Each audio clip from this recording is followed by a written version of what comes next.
Okay, let's start. I'm going to start now. So, so what we're going to do today is I'm going to make paneer from scratch. Paneer is the, I would say, equivalent of ricotta cheese, right? If you know ricotta cheese, you know how it comes in, like clumps in the liquid. So we're going to make that with whole milk. So this is half a gallon of whole milk I have, and it's very easy actually. You just boil the whole milk, you pour vinegar or any acid in it, and it clumps up. And what I do is, because I have learned this, I use to make them into a block. Like this is a block I made at home. If I show you the paneer here, that's how it is. It's a block of paneer. I use something called a tofu press. Very, if you ever eat tofu, by the way, firm tofus, you're supposed to press out the water, right? So same thing. I use this to do my paneer, and I'll do that today. Because I found out that if I do it this way, the other way is like you take a cheesecloth and you drain it, but the cheesecloth doesn't have a shape, and then you press it hard so that all the water gets out. With this one, I can actually press it hard because that's how it's made. Plus, I get the shape of the square. So, very useful thing to make paneer. And this is what I learned last year. So, before that, I was doing the old way. It was fine, but I think this is nicer. Plus, the other thing is paneers can be very hard or soft, right? Um, this one is pressed very hard. You don't have any give here. The reason being, I made it before and I kept it in the fridge and I really pressed it hard. But if you do it fresh, it's going to be much softer, right? And you can press it and you can keep it so that there is a little water content inside, right? You can adjust those bands like that, and that's how it's going to work. Okay, so I'm heating the milk to make the paneer. In the meantime, I'm also going to start with the spinach because your recipe calls for fresh spinach, right? I'm going to do it with frozen spinach today. And the reason being that, first of all, fresh spinach takes time to clean. And if you're in a rush, if you have this at home, frozen spinach, take it out, thaw it, you start the dish itself. And I have seen that frozen spinach is actually faster than fresh spinach because you need a lot of spinach to do the thing. Here you get a lot more. I have thawed it, and because I have thawed it, this is a 3 pound bag I buy usually. I used a little bit. It's about 2 pounds here, so it's a lot of spinach. So I'll get a lot of puree, which is going to be more than my paneer, right? And this is the water from that spinach. I didn't throw it out because I'm going to cook it with that. So I'm going to cook the paneer. I'm going to, sorry, cook the spinach and then use a hand blender to blend it. So basically, I love this much more than the regular blenders because otherwise you have to put it in, clean it. It's much harder. This is much easier to do. So this is one of my favorite things that I use for blending stuff, right? So what's it? This is about, I would say, 2 pounds, 1.5 pounds, because this was a 3 pound bag and I took a little out. So it's going to be much more spinach than this recipe calls for, right? But what I'm going to do is I'm not going to increase the spices accordingly. The reason being, I think this is going to be very spicy if I use it. Like 500-gram spinach is about 1 pound. 450 is about a pound, right? 440. So this is a 1 pound. This is going to be about 2 pounds, but I'm not doubling them up. I'm using the same. Instead of coriander seeds, I'm going to use coriander powder. Okay, that's 2 changes I made. The rest of them are fine. Tomato puree, I have, where's my puree can? Here. It's not 1/4 cup, it's about half a cup. We'll measure it. If necessary, I'll do 1/4 cup, taste it. If I need more acid, I'll add more. Otherwise, I won't add more. It doesn't need a lot of tomato puree, right? And then the other thing I'm going to do, which is very different, which is not even here. I'm just giving you up, like, I'll do the basic cooking this way. To finish it off, you know how sometimes you finish it off with a little oil and stuff like that? So to finish it off, there are two methods I can do. I can do cumin seeds and whole fenugreek seeds because I have the fenugreek leaves. So to enhance that, I can finish it off with this oil. So I'll heat a little oil and finish it with this. Or I can do cumin and red chili, dried red chili. So that also gives a different flavor. When you go into Indian stores, you'll, yeah, go ahead. This is dried red pepper, right? It's supposed to be green chilies in the dish. I don't have green chilies. This is, I think, habanero or a scotch bonnet. My class had extras. They just gave it to us, so I just brought it. It shouldn't be as spicy. It'll be a little spicy, right? We do need a little spice. With 1.5 pounds, you do need half of this at least. So I'm going to, I know, both of them. I know. So that's why, but they are used to it a little bit now. I know their spice level now. So that's what I'm going to use, right? It's not going to be very spicy. Because the reason is my spinach is a lot more. That's the reason. The spinach is actually diluting all the spices that I have, right? So that's the two things. Finishing is this and this guy, and I can put it on the top. So it's up to you not to add or to add, right? This is what makes it your own. So that's why I'll do these two at the end and show you, if you add it to a little bit, how does the flavor change the dish? That's the reason I wanted to do it. It's like variations on the same dish, but I like variety in my food. So every time I'll change it a little bit so it feels different, right? So that's the reason. Those are the main changes. Otherwise, everything else is fine, right? The paneer, I did this at home, but I'm going to show you how to do it. That's why I'm boiling it. Once it boils, I'm going to work on that. So now let's start. One large finely chopped. I'm going to chop the onions. I did mince my garlic, so you can see how much garlic this is. This says 5 to 6 crushed. Instead of crushed, I have them chopped because I'm going to blend it anyway. Doesn't matter. That's the only reason, right? So I'm going to blend it after I do the saag, after I cook it. So that's why it doesn't matter. This is a lot more. It's 5, 6 cloves, but these were big cloves, right? So it's going to be very garlic if I put the whole thing. So it's going to be half of the garlic that I'm going to put in. Okay. The onion, I'll put the whole thing. Onion, you need the whole thing. You might need a little more, but it gives a little flavor to it, right? So let me start. Yeah. Okay. So just to know, if you don't know how to chop, it's like you use the thing and put your finger at the end, thumb at the end. That way you don't cut your fingers. Use your knuckles as the guide, as we say. Okay, that's a rough chop. So I'm reading this because I'm like, okay, I'll try to do as it says, and then we'll see. Okay, start this on. That's good. I'm going to use clarified butter, which is butter, but you kind of boil it, not boil it, like slow heat it until you'll see like brown things formed. It'll like boil and become that. And it has a very nutty flavor because I have caramelized the milk solids in the butter. So it has a beautiful fragrance to it. If you want to pass it around and smell it, you'll see what I'm talking about. You can use oil for sure. If you buy clarified butter, I have seen they don't have the fragrance as strong.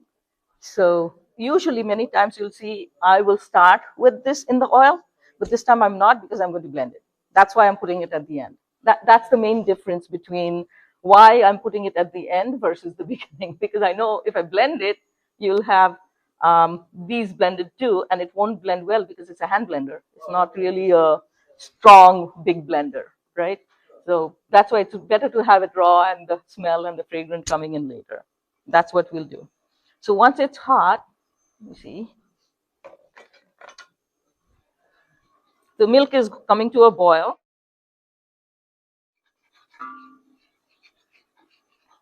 Which is good. I added just a little bit of oil to coat the pan. It's not a lot. It's about a tablespoon or so, because I'm going to add ghee to it, but I'll add the ghee a little later. So onion always goes first because onion needs to be browned before garlic. You don't want to burn the garlic. That's the reason.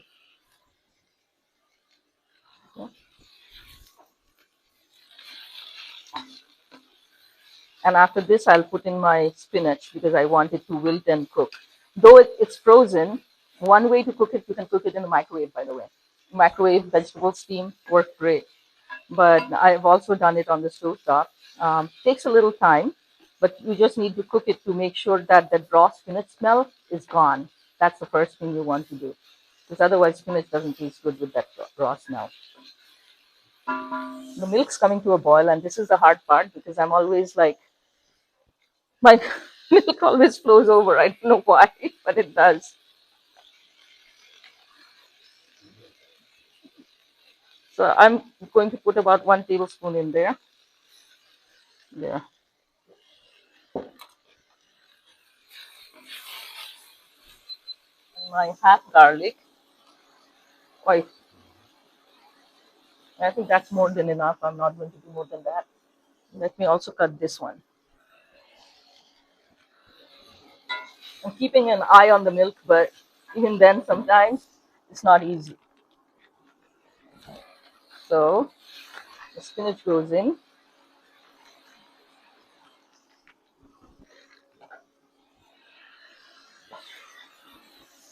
And I'll add the water that came with the spinach because it needs that to cook the spinach. Almost boiling.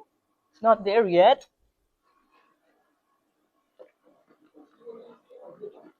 What's it? For this one?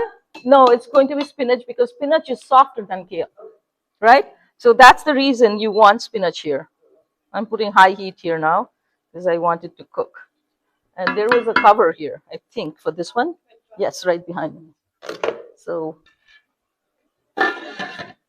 really want it to boil and cook down before I do anything else. And then I'll add the tomato. Okay? See, it has asked you to put puree before. We are going to cook and then puree. So that's why I didn't have to do my onions, my garlic, anything to make it so fine. Because I'm like, it's all going to be together and it will blend together. That's the reason. I have to taste to see if the spinach is done or not. Like, you know, the raw taste of spinach is gone or not. But I will start flavoring it soon. Let me start.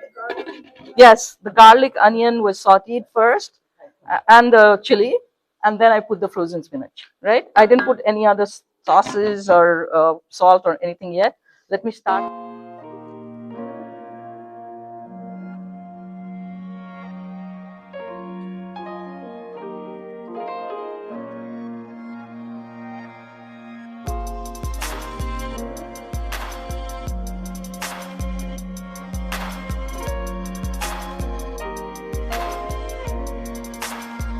Vinegar going in.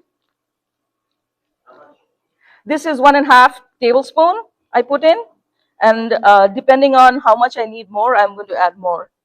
So it's a half a gallon. Half a gallon needs three. I mean, 1 gallon needs 3 tablespoons. Half a gallon should take 1.5. But it depends on the temperature also.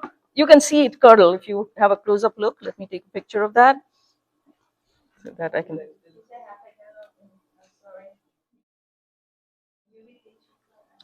Half a gallon is 1.5 tablespoons. You can add more. Like I'm going to add more here because I don't see it green. Okay. Okay, now I'm going to make it less. And where's the tablespoon? Here. So add gradually is the main thing. I did 1.5. I'm going to do another 1 and see if it comes to be that green color. Also, it depends on the kind of milk. So this is whole milk I'm using. You'll get more paneer with that, which means you need to cut it more. So I can see it happening. You can see the curds, yes, right? But it's not green yet, and you need to see that green color. And the main thing, the green color comes if the temperature is high and you pour it, it automatically changes. Let me give another. No, this is whole milk. This is whole milk, right? Because the temperature wasn't as high, that's why I need um, more of the acid. Yes, yeah. This is all straight white vinegar, right? Now you can see it turning to be this green colored liquid, which it needs to be. If the milk was very hot, the green would be faster. Okay. Now it's turning green. Okay. Now it has turned green. So if you look at it, this is how it looks. Okay. If you want to come and see, I'm going to take a picture so that it shows up also.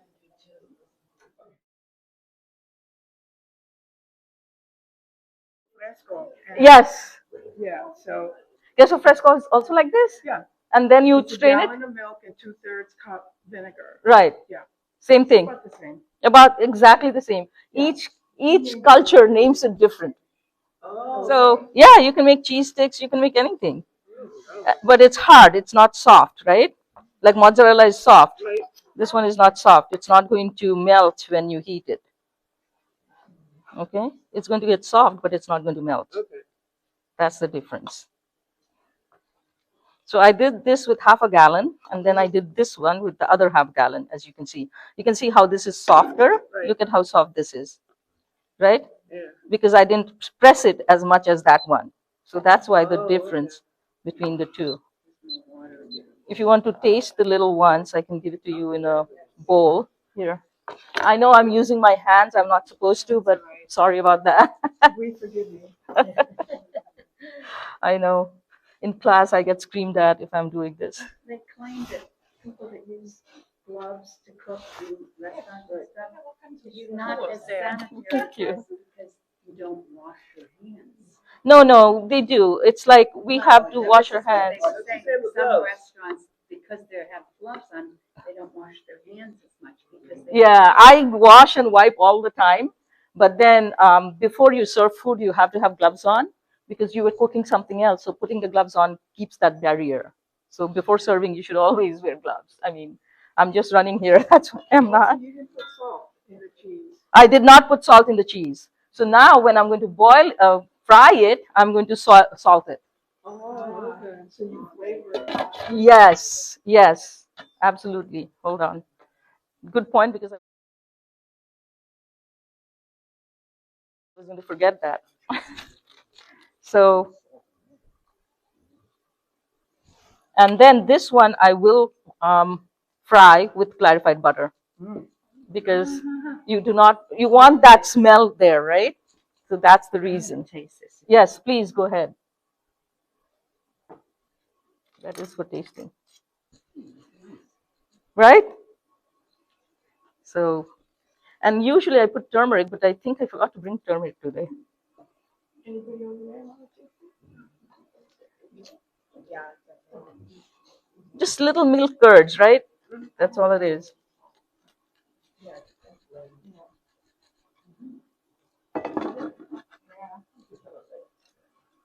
And then I'm going to drop these. These are harder, so I'm going to start with these now.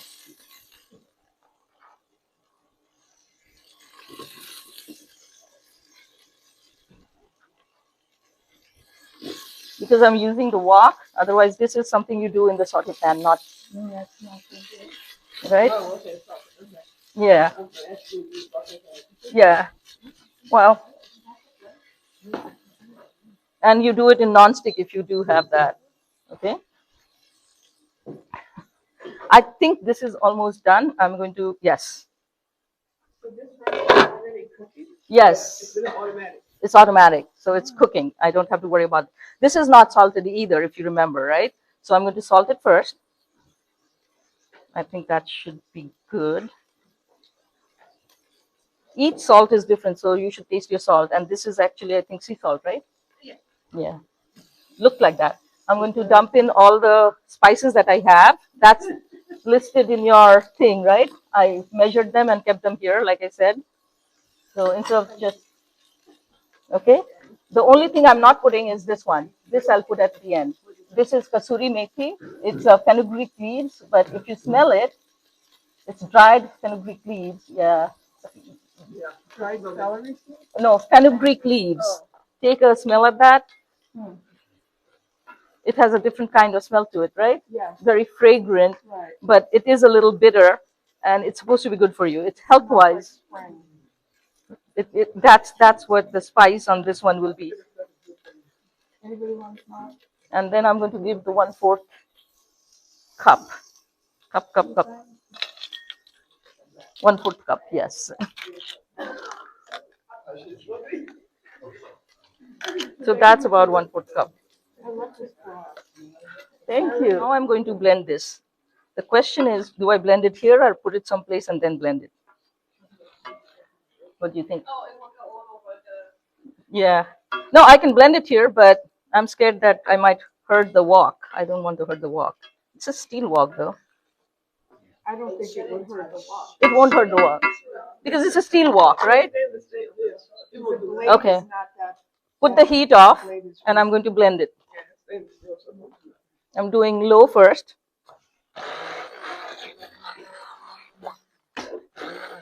So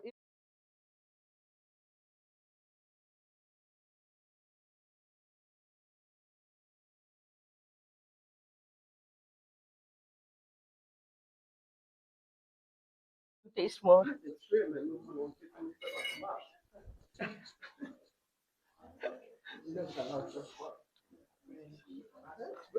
Good. Finishing with garam masala and the kasuri methi.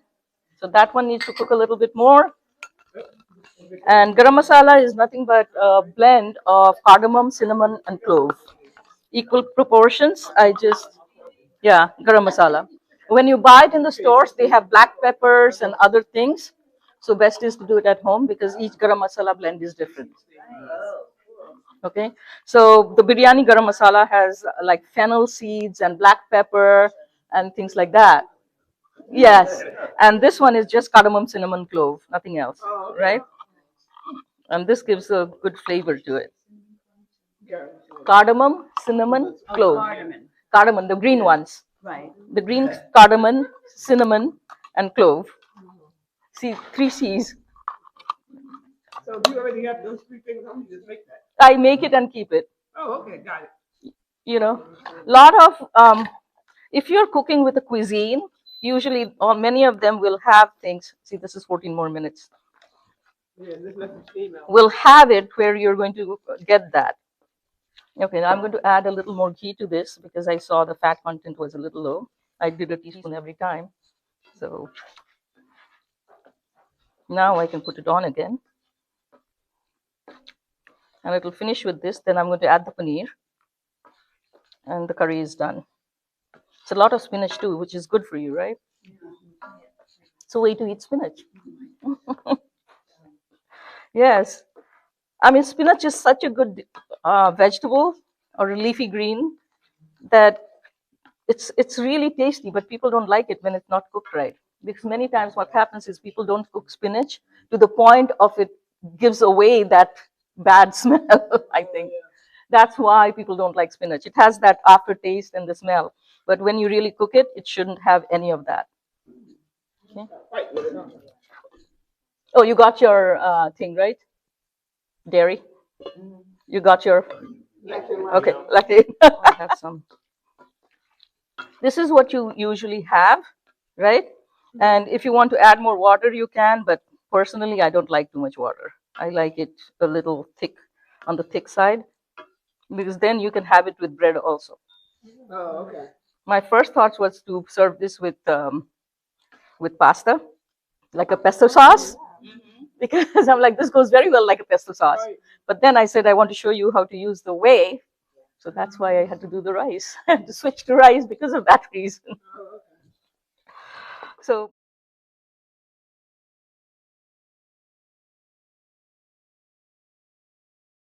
to add now this thing and show you how to do the two flavors. And this is going to splutter and you might cough a little. Just letting you know.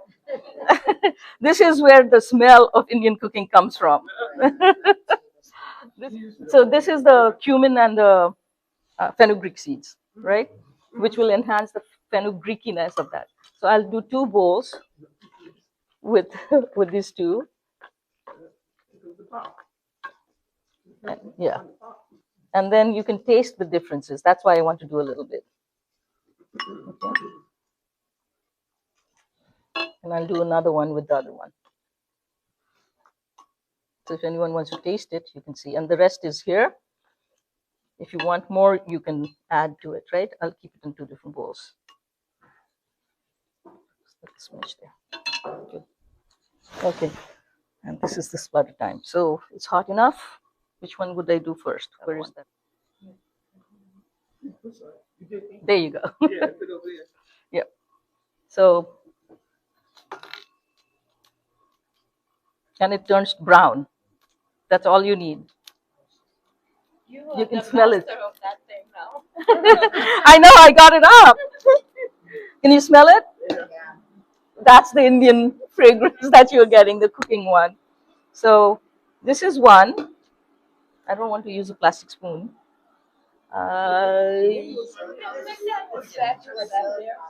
Yes, this one I can take. It's a silicone. And this will work very well. It's a wok spoon actually. That's why it works well. And then you make this and pour it on top of the dish that you want, right? So this is going to be too much. I'm going to pour a little bit and put 1 spoonful there. Okay, if you want, you'll add the oil to your dish, right? I know. Okay. And then I'll put the rest of it in one of them so that you can taste. Yeah. Yes, this is the sneezing time. Darken it up, and that's the other flavor. So many times we'll do it in the beginning of the cooking. Many times, this time I'm doing it at the end because I didn't want to blend it. That's the only reason.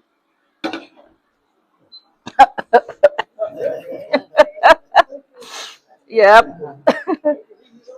But you can smell the heat, right? Okay, let me put it back here before I put it on the other. Yeah. You want the whole thing. So this is the other one. No, this is for people who want it. The dangerous one. Yeah. This is a Lucy Dare. That's a Lucy Dare. Yeah. There you go. It's done.